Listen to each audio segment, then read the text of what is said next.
नमस्कार विद्यार्थी मित्रांनो, मी विशाखा सावंत एस एज्युकेशन चॅनलमध्ये आपलं स्वागत आहे। याआधी आपण समास या टॉपिकचा अव्ययीभाव समास हा व्हिडिओ अपलोड केलेला आहे। जर तो कोणी पाहिला नसेल तर पाहून घ्या, कारण त्या टॉपिकमध्ये आपण आधी बेसिक समासाचे प्रकार कोणते आहेत, शिवाय समास म्हणजे काय, सामासिक शब्द म्हणजे काय, विग्रह म्हणजे काय या कन्सेप्टचाही त्याच व्हिडिओमध्ये अभ्यास केलेला आहे। त्यामुळे पहिल्यापासून जर व्यवस्थित माहित असेल तर तुम्हाला सर्व टॉपिक व्यवस्थित कळतील। त्यामुळे व्हिडिओ कंटिन्यू करा। पहिला जर व्हिडिओ पाहिला नसेल तर तोही पाहून घ्या। आता आपण समासाचा दुसरा मुख्य प्रकार तत्पुरुष समास आणि त्याचे उपप्रकार यांचा अभ्यास करणार आहोत। तर तत्पुरुष समास म्हणजे काय ते आधी बघूया। जसं अव्ययीभाव समासामध्ये पहिले पद म्हणजे याचा अर्थ शब्द असं सांगितलं होतं। तर तत्पुरुष समास म्हणजे ज्या समासात दुसरे पद किंवा शब्द महत्त्वाचे किंवा प्रधान किंवा प्रमुख असतो त्या समासास तत्पुरुष समास असं म्हणतात। ही तत्पुरुष समासाची व्याख्या केली जाते। तर या तत्पुरुष समासाचे विभक्ती तत्पुरुष, उपपद तत्पुरुष, नत्र किंवा ह्याला नत्र म्हणत नाहीत, न असं म्हणतात, मात्र बहुतांश स्टुडंट हा त्र दिसतो म्हणून त्र म्हणतात, म्हणून मी तसं म्हणते। कर्मधारय समास, द्विगु समास आणि मध्यम पदलोपी समास असे त्याचे उपप्रकार पडतात। तर तत्पुरुष समास यातला आधी एक उदाहरणार्थ म्हणून तत्पुरुष समास मध्ये दुसरे पद महत्त्वाचे असते म्हणजे नक्की काय असते हे आपण बघूया आणि त्यानंतर त्याचे उपप्रकार सुरू करूया। तर लक्षात घ्या, जसं तपाचरण हा इथला शब्द आहे तोच आपण घेऊया। जसं बघा, तपाचरण हा शब्द आहे आणि या शब्दामध्ये तप आणि आचरण असे दोन शब्द आहेत। व ज्या समासातला हा शब्द दुसरा शब्द महत्त्वाचा असतो त्या समासास तत्पुरुष समास असं म्हणतात। दुसरा शब्द महत्त्वाचा, प्रधान किंवा प्रमुख असं म्हणण्यामागे कारण हे असतं की या शब्दाला जर महत्त्व प्राप्त करायचं असेल, म्हणजे पहिल्या शब्दाला जर महत्त्व प्राप्त करायचं असेल तर त्याला हा शब्द जोडल्यानंतर सर्वाधिक महत्त्व प्राप्त होईल। म्हणजे या शब्दाचं महत्त्व सर्वाधिक केव्हा स्पष्ट होईल, हा शब्द जोडल्यानंतर। आणि म्हणून दुसरा शब्द प्रमुख किंवा महत्त्वाचा किंवा प्रधान असतो अशा समासास तत्पुरुष समास असं म्हणतात। अशी तत्पुरुष समासाची व्याख्या केली जाते। आता आपण तत्पुरुष समासाचे जे उपप्रकार आहेत ज्याच्यावर आधारित परीक्षेला प्रश्न विचारलेले असतात ते आपण बघूया। तर बघा, विभक्ती तत्पुरुष समास हा त्यातला पहिला प्रकार आहे। तर इथं ही जी व्याख्या आहे ही मी पुस्तकी जशीच्या तशी लिहिली आहे, कारण ही परीक्षेला आत्ताचे जर पेपर्स बघितले, मग पोलीस एक्झाम्स असू दे किंवा आरोग्य विभागाच्या एक्झाम्स असू दे, ओव्हरऑल पेपरचं निरीक्षण केलं असता व्याख्यांवर प्रश्न विचारताना दिसतात, त्याच्यामुळे मी इथं व्याख्या लिहून ठेवलेल्या आहेत। विभक्तीचा अर्थ व्यक्त करणाऱ्या शब्दयोगी अव्ययाचा लोप करून दोन्ही पदे जोडली जातात त्याला विभक्ती तत्पुरुष समास असं म्हणतात। मला माहिती आहे बहुतांश जणांना हे व्याख्याचं काही अर्थ कळला नसेल, तर ती व्याख्या म्हणजे नक्की काय ते आपण पुढे शब्दाच्या रूपामध्ये बघूया। तर बघा, तपाचरण म्हणजे शब्दयोगी अव्ययाचा लोप केलेला असतो असं जे असतं ते। अर्थात काही नाही कळलं तरी इथं बघा, तपाचरण हा शब्द त्याची फोड तपासाठी आचरण अशी होते, तपासाठी आचरण अशी होते। आता बघा, शब्दयोगी अव्ययाचा लोप पाहून असं म्हटलेलं आहे। तर इथं साठी हा तप म्हणजे लक्षात घ्या, पहिलं एक तर विभक्ती तत्पुरुष ओळखायचं कसं, तर विभक्ती तत्पुरुष मध्ये शब्दाची फोड येणं गरजेचं असतं आणि शब्दाची फोड केल्यानंतर हा जो पहिला शब्द आहे, म्हणजे ह्यातला पहिला शब्द कुठला आहे, तप, आणि दुसरा आहे आचरण। तर तप या पहिला जो शब्द असतो त्याला विशिष्ट प्रत्यय लागलेला असतो। इथं साठी हा शब्द प्रत्यय म्हणून लागलाय जो मूळचा काय आहे, शब्दयोगी अव्यय आहे। म्हणजे हा साठी हा शब्द मूळचा शब्दयोगी अव्यय आहे आणि इथं मात्र तो प्रत्ययासारखं काम करतोय। लक्षात घ्या, विशिष्ट शब्द, समजा हा शब्द आहे तर शब्दाच्या या उजव्या बाजूला जे लागतात त्याला प्रत्यय असं म्हणतात।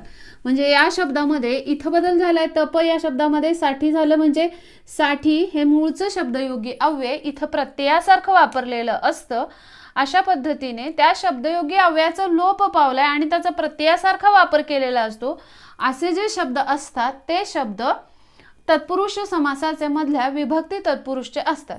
काही नाही समजलं तर एवढं लक्षात ठेवायचं आहे की तत्पुरुष समास विभक्ती तत्पुरुष समास मधील शब्दाची फोड केल्यानंतर ह्या पहिल्या शब्दाला विशिष्ट प्रत्यय लागलेला दिसून येतो आणि त्याच्यावरून विभक्ती ठरवता येते। आता साठी याचा अर्थ दिलेले असा अर्थ व्यक्त होतो, देणे किंवा सांगणे असा अर्थ व्यक्त करणारी विभक्ती असते चतुर्थी। त्यामुळं या समासातील सामासिक शब्दाची विभक्ती आहे चतुर्थी विभक्ती तत्पुरुष समास। काय आहे? चतुर्थी विभक्ती तत्पुरुष समास। काही नाही कळलं तर जिथं साठी असं लिहिलेलं असेल पहिल्या शब्दाला तर त्याची विभक्ती चतुर्थीच सांगायची आहे। पुढचं बघा, सेवानिवृत्त याची फोड सेवेतून निवृत्त अशी होते, सेवेतून निवृत्त। आता बघा इथं पण बघा ह्या शब्दाची आपण फोड केली तर पहिल्या शब्दाला सेवा हा पहिला शब्द आहे तर त्याला तून तून म्हणजे ऊन, ऊन हे प्रत्यय पंचमी विभक्तीचे असतात। त्यामुळं सेवानिवृत्त या शब्दाची विभक्ती पंचमी विभक्ती तत्पुरुष समास अशी होते। मित्रांनो लक्षात घ्या, काही वेळेला परीक्षेला आपल्याला विशिष्ट शब्दाची विभक्ती कोणती किंवा पंचमी विभक्तीचा शब्द कोणता, कुठल्याही विभक्तीचं नाव घेऊन तो शब्द कोणता असं विचारलेलं असतं। सामासिक शब्द असेल तर त्याची फोड करणं गरजेचं असतं।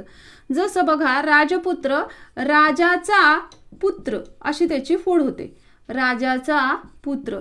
आता बघा इथला पहिला शब्द आहे राज, त्याचं काय झालं इथं राजाचा आणि चा हा त्याला लागलेला प्रत्यय आहे, चा हा षष्ठीचा प्रत्यय आहे त्यामुळे या शब्दाची विभक्ती षष्ठी विभक्ती तत्पुरुष समास। मी पुढचं म्हणते लिहित नाहीये ते कारण तिकडं खूप मोठं होईल ते षष्ठी विभक्ती तत्पुरुष समास। पुढचं बघा घर जावई, घरातील जावई, घरातील जावई। तर इथं तिल म्हणजे आतील असा शब्द होतो तर हा शब्द प्रत्ययासारखं काम करतोय मात्र तो मूळचा काय आहे? शब्दयोगी अव्यय आहे। घर हा पहिला शब्द, दुसरा शब्द आहे जावई आणि त्यातला घर याला तिल म्हणजे आतील हा प्रत्यय लागलेला आहे शब्दयोगी अव्ययाचा आणि घरातील जावई अशी त्याची फोड होते। इथं तिल असं आलेलं असेल तर लक्षात ठेवायचं त्याची विभक्ती काय म्हणायची? सप्तमी, ई प्रत्यय असतो त्याला, त्याची विभक्ती काय म्हणायची? सप्तमी। शिवाय चोरभय, बघा चोरांपासून भय, चोरांपासून भय किंवा याचीच फोड चोरांचे भय अशी पण होते, चोरांचे भय अशी पण होते। आता लक्षात घ्या मित्रांनो, एकच शब्द आहे मात्र त्याची फोड कशी होते? दोन प्रकारे होते। जर चोरांपासून म्हणजे उन्हाल म्हणजे ह्याची विभक्ती होणार पंचमी, पंचमी विभक्ती तत्पुरुष समास होणार या फोड प्रमाणे आणि अशी फोड केली तर चे आलं म्हणजे ह्याची विभक्ती होणार षष्ठी। काय होणार? षष्ठी। बहुतांश विद्यार्थी ही फोड आहे पुस्तकामध्ये ही पाठ करून ठेवतात आणि जर असा प्रश्न असेल चोरभय या शब्दाची विभक्ती तत्पुरुषनुसार विभक्ती कोणती असं विचारलेलं असेल तर ऑप्शनला समजा हे दिलेलं नसेल, षष्ठी दिलेलं नसेल तर आपण पंचमी तरी दिलाय का हे शोधणं गरजेचं आहे कारण काही शब्दांची फोड ही वेगवेगळ्या प्रकारे होऊ शकते। अशा पद्धतीने विभक्ती तत्पुरुष समासमधील शब्दांची फोड होते आणि पहिल्या शब्दाला विशिष्ट प्रत्यय लागलेला दिसून येतो। मग हा प्रत्यय काही वेळेला शब्दयोगी अव्यय असतं जे प्रत्ययाप्रमाणे वापरलेलं असतं आणि त्याच्यावरून आपल्याला त्या शब्दाची विभक्ती ठरवायची असते। काही शब्दांची फोड ही दोन दोन प्रकारे, जसं चोरभय याची फोड दोन दोन प्रकारे होते त्यामुळे त्याची विभक्ती बदलण्याची शक्यता असते। त्यावेळेला अशा वेळेला अलर्ट राहून प्रश्न सोडवायचे आहेत। तर उपपद तत्पुरुष समास पाहणार आहोत। उपपद तत्पुरुष समासामध्ये लक्षात घ्या त्याची व्याख्या बघा, पद धातू साधित असते, पदाचा स्वतंत्रपणे क्रियापद म्हणून वापर करता येत नाही त्यास उपपद तत्पुरुष समास म्हणतात। ही व्याख्या लक्षात आली नाही तर त्याचं टेन्शन अजिबातच घेऊ नका. आपल्याला परफेक्ट उपपद तत्पुरुष समासाचे शब्द कसे ओळखता येतील हे आपण ट्रिकनुसार पाहणार आहोत. तर लक्षात घ्या, उपपद तत्पुरुष समासामध्ये कर, कार, करी अशी पदे असतात जी स्वतंत्रपणे वापरता येत नाहीत. अर्थात ही कृदंत साधित असतात. कृदंत साधित असं पण समास म्हणतात. तर कर, कार, करी अशी पदे स्वतंत्रपणे वापरता येत नाही. फॉर एक्झाम्पल इथं बघा, चित्रकार. चित्रकार हा शब्द आहे, ह्याच्यामध्ये चित्र आणि कार असं सेपरेट आपण वापरू शकत नाही. चित्र या शब्दाला कार हा शब्द जोडावाच लागतो. जसं शेतकरी ह्याच्यामध्ये शेत आणि करी असे दोन शब्द सेपरेट आपण लिहित नाही. शेत या शब्दाला करी हा शब्द जोडावाच लागतो आणि नंतर शेतकरी हा शब्द तयार होतो. थोडक्यात कर, कार, करी अशी जी पदे असतात ज्याला उपपद असं म्हणतात. उपपद, पद म्हणजे शब्द. एखाद्या मूळ शब्दाला ज्या वेळेला दुसरा शब्द जोडला जातो त्यावेळेला त्याला उपपद असं म्हणतात. तर बघा, शेतकरी याची फोड शेती करणारा अशी होते. करणारा. आता बघा, शेती करणारा ह्या करीचा अर्थ काय आहे? करणारा. आणि इथं बघा, जर काही लक्षात आलं नाही तर उपपद तत्पुरुष समासाचा शब्द कसा ओळखायचा त्याच्यासाठी ट्रिक ही आहे की शेती करणारा, नारा आलं म्हणजे फोड केल्यानंतर करणारा, नारा, नारी, नारे यापैकी येतं. किंवा शेती करत असलेला अशी फोड होते. असलेला म्हणजे असलेला, असलेली, असलेले असं टाईपचे शब्द येतात. दोन्ही प्रकारची फोड काही पुस्तकांमध्ये दिलेली आहे. पुढचं बघा, पंकज. पंकज, पंक म्हणजे चिखल आणि ज म्हणजे जन्मणारा. मग ह्याची फोड होते चिखलात जन्मणारा. चिखलात, चिखलात जन्मणारा. आता बघा, इथं पुन्हा आलं नारा. चिखलात जन्मणारा किंवा चिखलात जन्मत असलेले. चिखलात जन्मणारे, नारा नाही, चिखलात जन्मणारे किंवा चिखलात जन्मत असलेले. आता इथं बघा, लेले असं आलं, शिवाय नारे असं आलं. चिखलात जन्मणारे. पंकज, कमळ, कमळासाठी समानार्थी शब्द आहे. द्विज, द्वि म्हणजे दोनदा, ज म्हणजे जन्मणारा, मग दोनदा जन्मणारा. दोनदा जन्मणारा.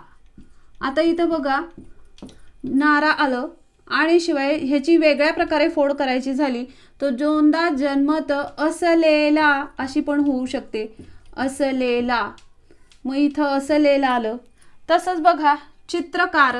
तर चित्र, चित्र काढणारा अशी त्याची फोड होते.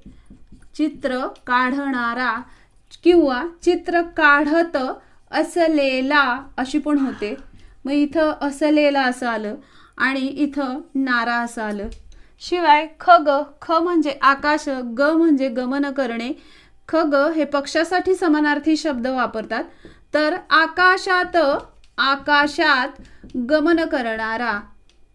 गमन करणारा किंवा करणारे आणि आकाशात गमन करत असलेले अशी फोड होते. म्हणजे इथं नारे आलं.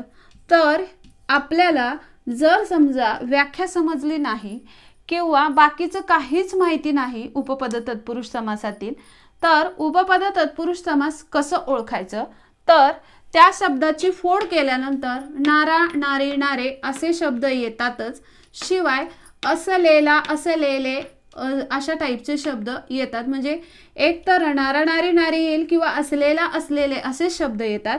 तेच शब्द कशाचे असतात? उपपद तत्पुरुष समासाचे असतात. हे उपपद तत्पुरुष समास ओळखण्याचे एक खूण आहे. आपण पाहूया नत्र तत्पुरुष समास किंवा नय तत्पुरुष समास. तर बघा, याच्यामध्ये शब्दाच्या सुरुवातीला हे एक लक्षात ठेवायचं, अ, अन, न, नी, बे, गैर असे नकार दर्शवणारे शब्द, शब्द म्हणजेच पदे, असे नकार दर्शवणारे पदे असतात. त्यास नय किंवा नत्र तत्पुरुष समास असं म्हणतात. तर नत्र तत्पुरुष समासमध्ये शब्दाच्या सुरुवातीला जसं इथं बघा अ आले, ओळखण्याची खूण काय की अन न नी बे गैर असे शब्द शब्दाच्या सुरुवातीला असतात. जसे इथं आहे, इथं बे आहे, इथं गैर आहे, इथं अन आहे. तर अशा पद्धतीनं ज्या शब्दाच्या सुरुवातीला अर्थात हे नकार दर्शवणारे शब्द जर शब्दाच्या सुरुवातीला येत असतील तर त्याला नत्र किंवा नय तत्पुरुष समास असं म्हणतात. तर इथं लक्षात घ्या याची फोड एक विशिष्ट पद्धतीने होते. आता इथं शक्य, कायदा, हजर, निश्चित. तर हे बघा शक्य, कायदेशीर, हजर, निश्चित हे शब्द सुरुवातीला येतात. म्हणजे हे जे दुसरे शब्द आहेत ते पहिल्यांदा इथं फोड केल्यानंतर पहिल्यांदा येतात. आणि बे, गैर, अनिश्चित यांचा अर्थ काय होतो नसलेले किंवा नसलेला असं होतं. उपपद मध्ये आपण काय बघितलं असलेले किंवा असलेला असं उपपद मध्ये होतं. तर अशक्य मध्ये हे नत्र किंवा नय तत्पुरुष मध्ये काय आहे शब्दाची फोड केल्यानंतर नसलेले किंवा नसलेला असे शब्द येतात आणि तो शब्द काय असतो नय किंवा नत्र तत्पुरुष समास असतो. तर अशा पद्धतीचे त्याला शब्द असतात. ओळखून लक्षात ठेवायची खूण काय आहे अन न नी बे गैर असे शब्द शब्दाच्या सुरुवातीला असतात. असे सर्व शब्द नय किंवा नत्र तत्पुरुष समासाचे असतात. आता आपण तत्पुरुष समासातील चौथा प्रकार कर्मधारय तत्पुरुष समास पाहणार आहोत.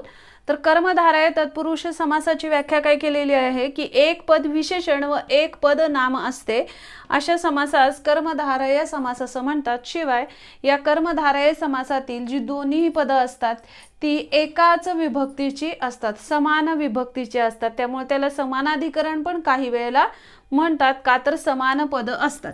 आता हे बघा महादेव अर्थात आधी मी तुम्हाला योग्य व्याकरणिक दृष्ट्या कर्मधारय समास म्हणजे काय हे सांगणार आहे. कारण परीक्षेला खूप वेळेला यावर प्रश्न असतात. हे मी जेवढे सर्व शब्द लिहिलेत हे सर्व शब्द वारंवार अनेक वेळेला परीक्षेला येऊन गेलेत. त्यामुळे निदान समजायला तरी हवं की कर्मधारय समास म्हणजे काय. तर ते आधी समजून घ्या आणि नंतर आपण तो ट्रिकनुसार कसं ओळखायचं आहे हे बघूया. जसं बघा महादेव तर याची फोड महान असा देव अशी होते.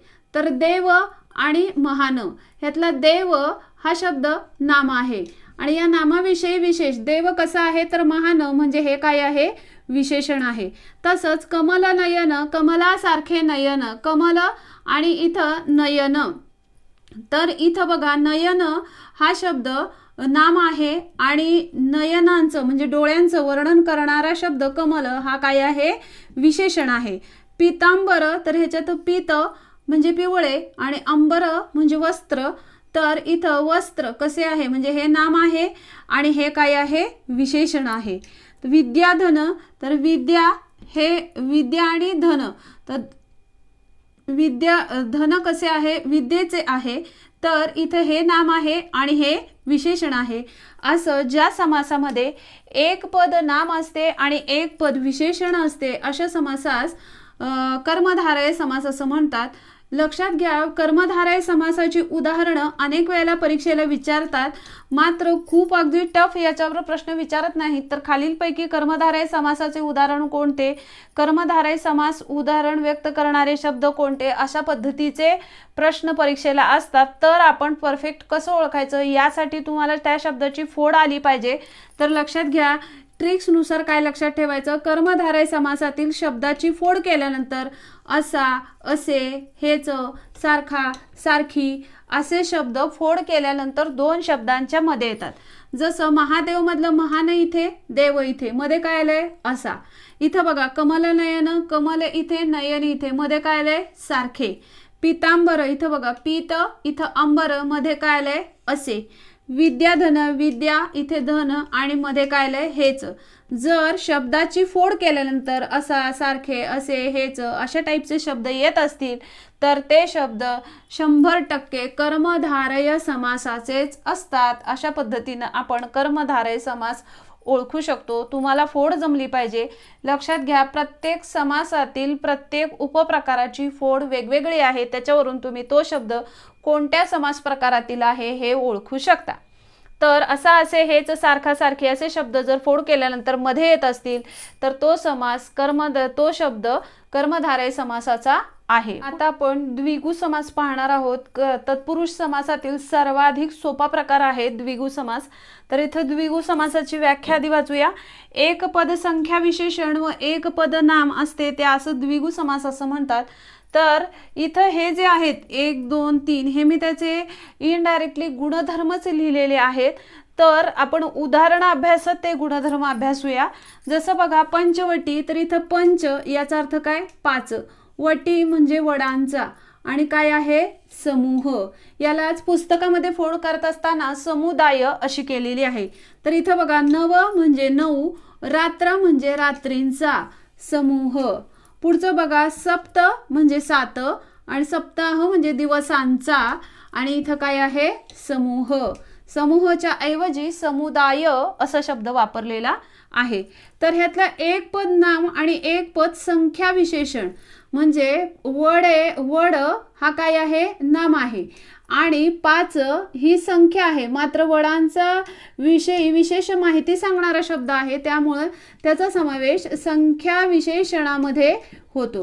म्हणजे ह्याच्यामध्ये 9 हा शब्द संख्या विशेषण आहे, रात्री हा शब्द नाम आहे, इथं 7 हा शब्द संख्या विशेषण आहे, दिवस हा शब्द नाम आहे।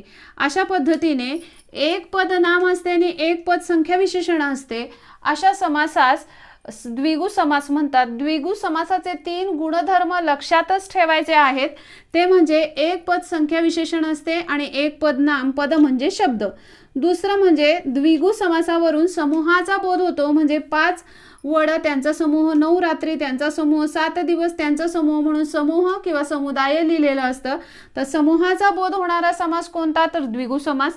दुसरं म्हणजे कर्मधारय समासाशी संबंधित आहे असं म्हणतात, कारण कर्मधारय समासामध्ये एक पद विशेषण असतं आणि एक पद नाम असतं।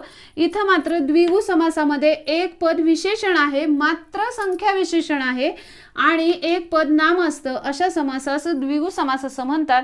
म्हणजे काही अंशी कर्मधारय समासाशी संबंधित याचे गुणधर्म जुळणारे आहेत, म्हणून द्विगु समास हा कर्मधारय समासाशी संबंधित आहे असं म्हणतात। हे जर काही कळलं नसेल तर द्विगु समास ओळखायचं कसं, पहिला इथं जे शब्द असतं त्याच्यातून विशिष्ट संख्या व्यक्त होत असते। जसं पंच म्हणजे 5, नव म्हणजे 9, सप्त म्हणजे 7। तर अशा पद्धतीने ज्याच्यातून पहिल्या शब्दातून विशिष्ट संख्या व्यक्त होते तो समास कुठला असतो, द्विगु समास असतो। ही द्विगु समास ओळखण्याची एक काय आहे ट्रिक आहे। आता आपण पाहूया मध्यम पदलोपी समास। तर मध्यम पदलोपी समासाची सुरुवातीला आपण व्याख्या पाहूया। मधले पद लपलेले असते त्या समासास मध्यम पदलोपी समास असं म्हणतात। या सर्व तत्पुरुष समासातील उपप्रकारांच्या व्याख्या एकत्रित तुम्हाला स्क्रीनशॉट काढून ठेवता येतील, याच्याने शॉर्ट नोट्स मेंटेन करा, म्हणून मी इथं असं लिहून ठेवलेलं आहे। तर इथं समास प्रकाराच्या व्याख्येमध्येच नावामध्येच त्याची व्याख्या दडलेली आहे। जसं मध्यम म्हणजे मधले, पद म्हणजे शब्द, लोपी म्हणजे लोपलेले असणे, लोपलेले किंवा लपलेले असणे। ज्या समासामध्ये मधले शब्द लपलेले असतात अशा समासास मध्यम पदलोपी समास असं म्हणतात। मग मधले शब्द लपलेले असतात म्हणजे काय, जसं बघा पुरणपोळी, तर त्याची फोड पूर्ण घालून केलेली पोळी।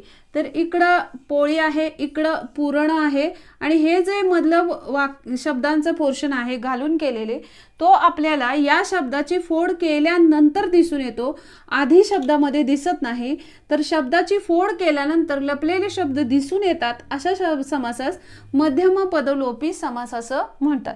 शिवाय बघा साखर भात, इथे साखर, इकडे भात आणि हा मधला जो शब्दांचा पोर्शन आहे तो आपल्याला फोड केल्यानंतरच दिसून येतो, आधी दिसून येत नाही। म्हणजे मूळ शब्दामध्ये इथं तो दिसत नाही, इथं साखर आणि भात हे दोन शब्द दिसतात। जसं गुळांबा, गुळ घालून केलेला आंबा, तर हा मधला पोर्शन आपल्याला दिसत नाही, तो शब्दांची फोड केल्यानंतर आपल्याला दिसून येतो आणि त्याच्यामुळे ही सर्व उदाहरणं मध्यम पदलोपी समासाची आहेत, जी वारंवार परीक्षेला येऊन गेलेली आहेत।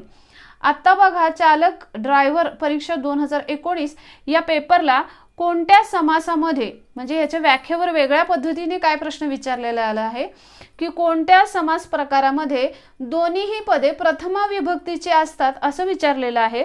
तर मध्यमपदलोपी समासामध्ये दोन्हीही पदे मध्यमपदलोपी समासामध्ये दोन्हीही पदे प्रथमा विभक्तीत असतात. कसं काय तर ते सांगते इथं समजून. जसे इथं बघा, पूर्ण या शब्दाला कोणताही प्रत्यय नाही, पोळी या शब्दाला कोणताही प्रत्यय नाही, ह्याची पण विभक्ती आहे प्रथमा आणि ह्याची पण विभक्ती आहे प्रथमा. साखर या शब्दाला कोणताही प्रत्यय नाही, याची विभक्ती आहे प्रथमा आणि याची पण विभक्ती आहे प्रथमा. तसं आंबा या शब्दाला कोणताही प्रत्यय नाही, याची विभक्ती आहे प्रथमा. गुळ या शब्दाला कोणताही प्रत्यय नाही, याची विभक्ती आहे प्रथमा.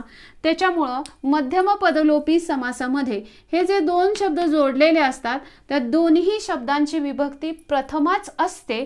हा मध्यमपदलोपी समासाचा काय आहे, गुणधर्म आहे.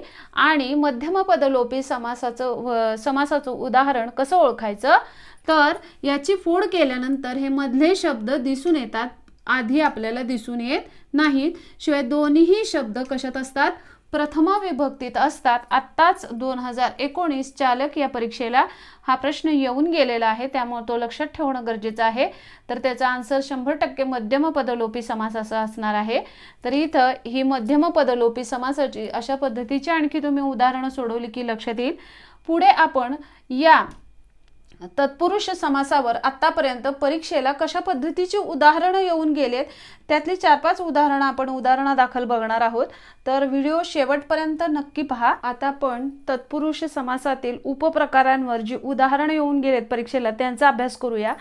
जसं बघा, पहिला प्रश्न आहे, विशेषण व नाम एकत्र असलेल्या समासाचे नाव काय.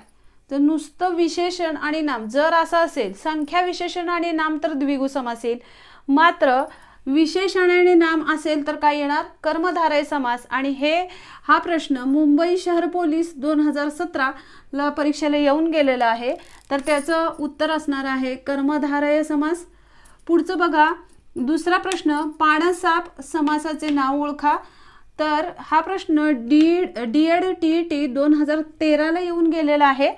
तर पाणसाप याची फोड पाण्यातील साप अशी होते. कशी होते, पाण्यातील साप. मी मगाशी सांगितलं विभक्ती तत्पुरुष शिकवत असताना एक तर इथं ऑप्शन विभक्ती तत्पुरुष असतं तर विभक्ती तत्पुरुष आलं असतं, परंतु इथं विभक्ती विचारलेली आहे तत्पुरुषनुसार. तर तील असं आलं, लक्षात काय ठेवायचं, तील असं आलं तर त्याची सप्तमीच विभक्ती सांगायची. त्यामुळे ह्याचं उत्तर असणार आहे सप्तमी विभक्ती तत्पुरुष. आणि साठी असं असेल तर चतुर्थी सांगायची. तर तील हे शब्दयोगी अव्यय त्याला जोडून आलं, म्हणजेच आतील असं जोडून येतं, त्यामुळे ह्याची विभक्ती सप्तमी तत्पुरुष समास अशी होणार आहे. त्यामुळं पर्याय क्रमांक 2.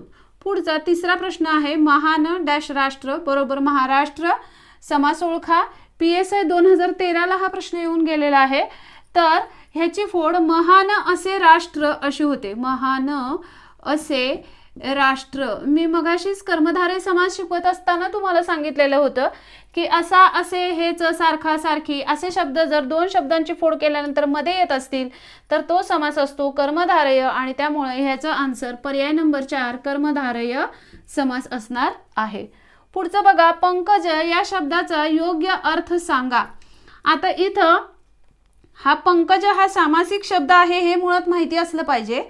आणि मग त्याचा अर्थ काय होतो याच्यासाठी समानार्थी शब्द पण लक्षात घेणं गरजेचं आहे. पंकज हा शब्द अनेक वेळेला समानार्थी शब्दासाठी, कमळे या शब्दासाठी विचारला गेलेला आहे. तर पंकज या शब्दाचा योग्य अर्थ काय, हा प्रश्न PSI 2011 ला येऊन गेलेला आहे.